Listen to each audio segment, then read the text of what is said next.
let's speak about some parts of the volley, the mistake and the correct version. We are going to answer the following questions in this video.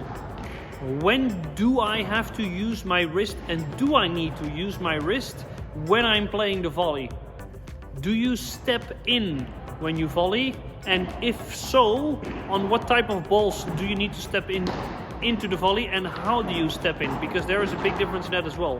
So what do you do when the ball is fast? And what do you do with the volleys when the ball is slow? In regarding to the footwork and the wrist, do you need to let your wrist go, or do you need to fix it and hold it a little bit tighter?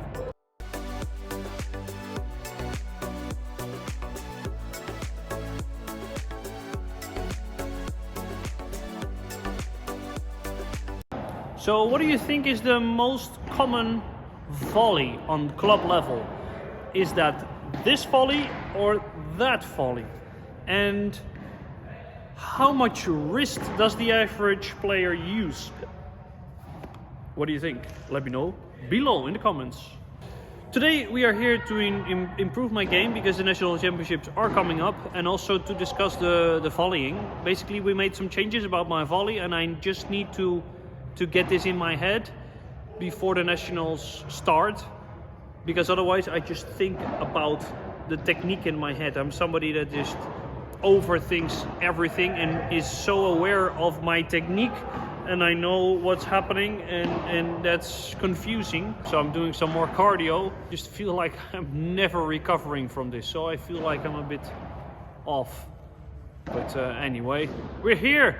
I basically made 3 big mistakes with my volleys that I want to speak about. This is regarding to most part to the forehand volley and to some degree on the backhand volley. This has to do with 3 different factors. I think they are all connected somehow. I seem to be making too many mistakes. I've played a tournament last weekend. I was playing with Corona. I didn't know. So I was playing a tournament. I was so fucking tired. Like heart rate 200. And I just couldn't. My stamina was nowhere to be found. So yeah, unfortunately in the tournament we lost the first round, which is frustrating because this happened last year as well. So I need to work on my volleys, my footwork, to make less mistakes and to still be like hurting my opponent. So I feel like I play in a very Spanish way, and that's not really working in the Netherlands, because it's more like that you have to play faster sometimes, because if you play a lot of slice, that works really well if it's warm, because then the ball grabs the wall a little bit more and it's rotating more. And when it's cold and the court is slow, it just doesn't work. So I feel like, because I lived in Spain for 2 years, that I feel like I play better in Spain than I do in Holland, because it's just more, it's warm, and I trained specifically with coaches that are very knowledgeable on that part of Spain, that I worked a lot on that part. And I didn't work so much in how to volley when I'm in Holland, how to smash when I'm in Holland, how to play the bandejas and the vibras when I'm in Holland. It's a completely different game, and I felt like that because I was back in Spain and now back in Holland. You feel the difference, and I spoke about the circumstances a lot on the videos, but it's just so massive. It's insane. The difference is insane. It's so important to work on different types of games that you can play when it's wet outdoor, when it's cold outdoor, when it's cold indoor, when it's warm indoor, when it's warm outdoor. You need to have different games. I think my mistakes can help you out a lot. I'm gonna play with 3 different techniques now. So first the scoop, then the long wrist, then the no wrist. And I want you to have a look in what the difference is in the result of the ball. And then answer that in the comments below.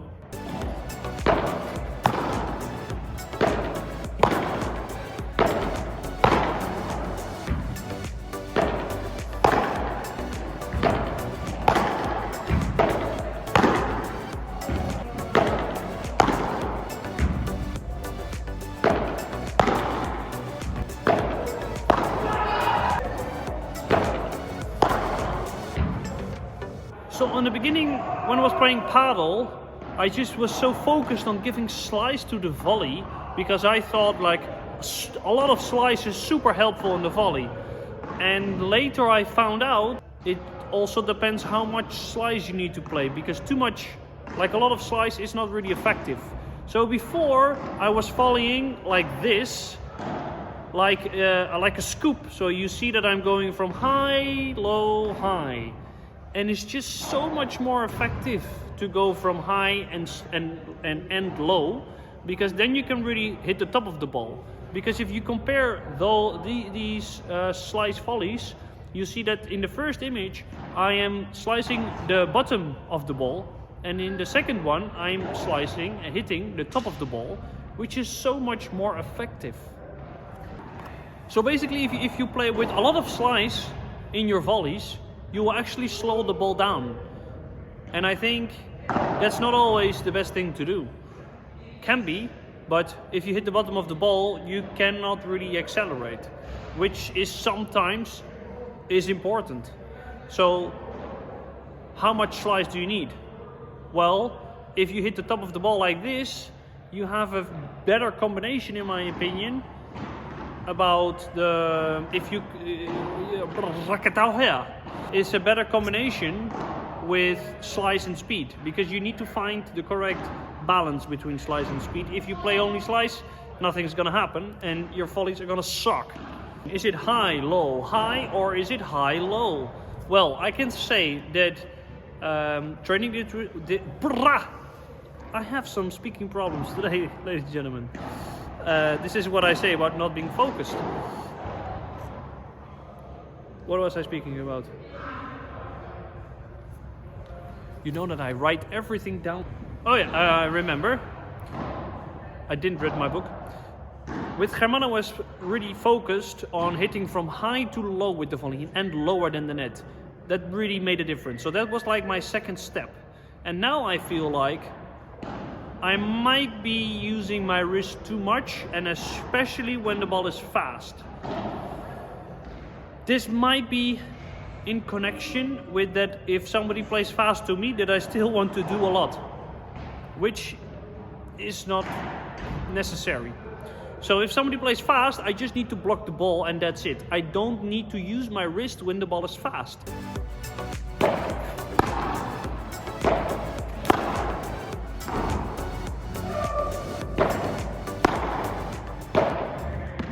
So even though the ball is coming fast to me, I can block and turn. So I don't step in, but I do turn.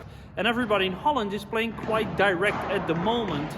So that's why also I feel like that what I learned in Spain, I cannot really put into practice here.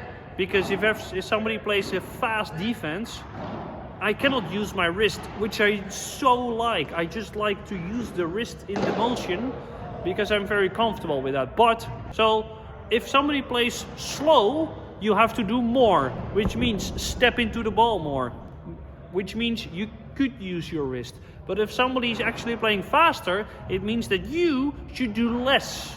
And you need to force yourself, if I talk about myself, to do less.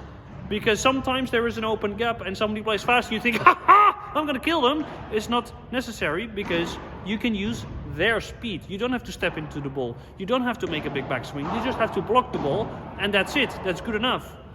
So let's speak about the wrist. Like, how are you using your wrist? With Germán, I was really focused on using my hand horizontal, like vertically, and then down and horizontally, both, like this. And now with Diego, which was interesting, I had to keep my racket open, and felt really weird because it's a new motion. It always feels weird. But my control was increasing, especially when my opponents were playing faster to me. So I feel like when they play fast, I just need to block and keep it open. If they play slow, like if I can play like a vibora or an easy volley, I can use my wrist like that because I have time and I can time better. My timing is not my best ability in the world, so but I do like to use my wrist So it's weird, because if I want to use my wrist, my timing has to be very good, and it's not. So I have to force myself not to use my wrist on certain balls. Even though the ball is like low and slow, you never have to scoop the ball up, because then you get lobbed. So then you still play like this vertical motion, but you play it shorter. I think because this is the question that you are thinking of, I know, that what do you do when the ball is lower than the net? You cannot play down because you hit the net. You just block it and you keep it low and before the glass, because you want to keep the ball as low as possible. You don't need to keep the ball deep. It's okay to play slow to the fence or slow to the middle.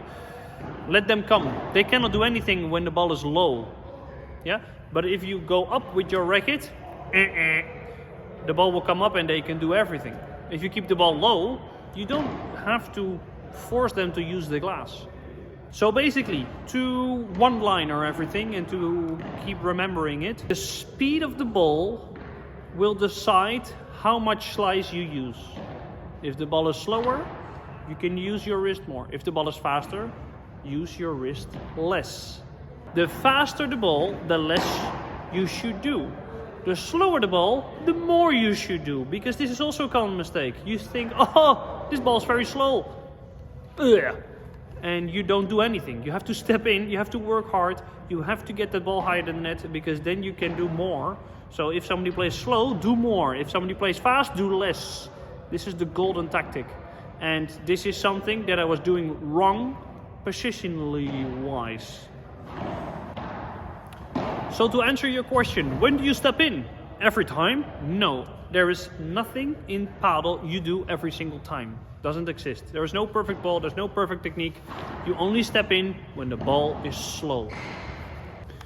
So what I was doing wrong, when somebody was playing fast, I still wanted to use their speed, because I felt like, oh, if they play fast, I can play faster back. I can kill them. But this is not amazing, because you also have less control if you are doing a lot with the ball when the ball is coming fast. So if somebody plays fast, use their speed, keep a small backswing, and then you can do everything, because you can use their speed of that ball, which is so much easier to do. And to follow up this mistake, I was basically using my wrist when the ball was fast, because I thought, well, if the ball's coming fast, I need to do something to keep the ball down. And then my option was, or my solution was, let's use my wrist to generate slice, which is super difficult when the ball is fast. So when the ball is fast, just go from high to low a bit and volley into the corner. If you play straight, the ball will come up. So you have to make a corner when somebody plays fast, and don't do that with your wrist, do that with your backhand. So if somebody plays fast, you have to be here. And I was thinking, oh, let's play a forehand. You cannot do anything with that. So if somebody plays fast, play with your backhand to the corner. Best option ever. And with my forehand volley, I made a mistake that I was not rotating enough. So basically I was very open with my body, which I think actually made me use my wrist, because there was nothing I could use. So what I do recommend now is what we're going to focus on for me, that when the ball is coming, I have to turn my body with my left hand so I can rotate and follow through longer, which is a big difference with remaining with my chest towards you instead of with my left shoulder to you, because now I can follow through way longer and I have a way better volley.